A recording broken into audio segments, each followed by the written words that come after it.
Bonjour et bienvenue à notre méditation. Aujourd'hui, c'est le 7 février. Je continue de méditer avec vous sur l'importance d'être un disciple du Christ Jésus.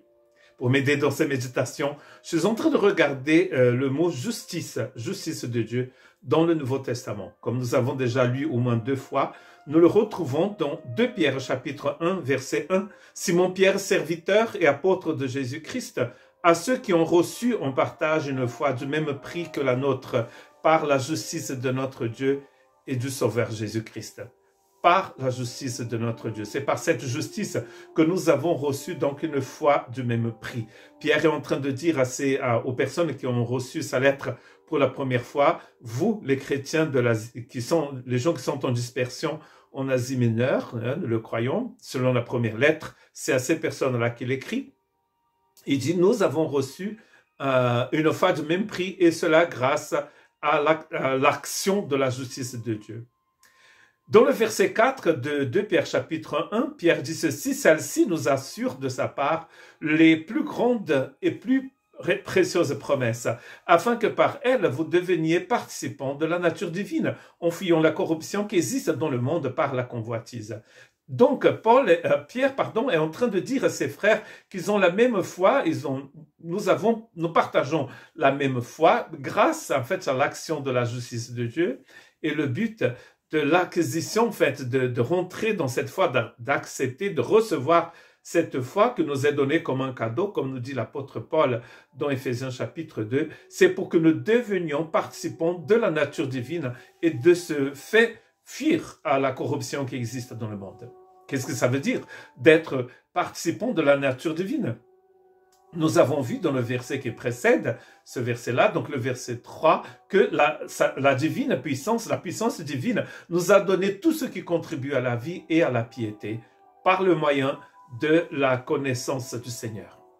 C'est par la connaissance du Seigneur que nous allons donc fuir à la corruption qui est dans le monde et nous allons vivre une vie, comme dirait Paul, digne du Seigneur. Paul dit ça dans Colossiens. Et ça veut dire que nous allons participer à la nature divine. Le but même du salut, c'est que nous puissions participer à cette nature. Dans le livre de la lettre que Paul a écrite aux Galates, Paul parle du fruit de l'esprit et des œuvres de la chair. Or, le mot fruit est synonyme de résultat. Le résultat de l'action du Saint-Esprit dans notre vie, ce sont ces fruits qui sont décrits dans Galates et il y a aussi d'autres listes ailleurs dans d'autres lettres du Nouveau Testament. Mais dans Galates, il y en a 9, tous d'ailleurs au singulier. Ce sont des fruits, mais il ne dit pas les fruits de l'Esprit Saint, mais le fruit de l'Esprit Saint. Et le fruit de l'Esprit Saint, la locomotive qui va en fait amener avec elle tous les autres wagons, ça s'appelle agapé, l'amour divin.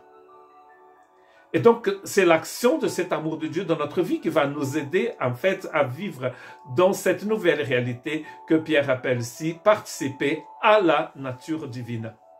Et bien sûr, en participant à la nature divine, nous allons, de ce fait, fuir à la corruption qui existe dans le monde. La corruption ici étant la pourriture. Quand vous regardez tout autour de vous, si vous écoutez les news, maintenant, vous allez voir qu'il y a énormément de pourriture dans le monde. Les guerres, les conflits, les haines, les meurtres, les divisions. D'ailleurs, ce sont les œuvres de la chair. Mais ces œuvres de la chair, c'est le résultat de cette corruption dans le cœur de l'homme. Le mensonge, par exemple. Or, la seule façon d'échapper, de fuir à cette corruption, c'est en devenant participant de la nature divine. Par vous-même, vous ne pouvez pas le faire. Mais le Seigneur nous a déjà tout donné. C'est pour ça que dans le verset 3, il dit, sa divine puissance nous a tout donné. Vous avez, si vous êtes en Christ, vous avez tout ce qu'il faut pour fuir à la corruption qui existe dans le monde et pour vraiment être participant à la nature divine. Que Dieu vous bénisse.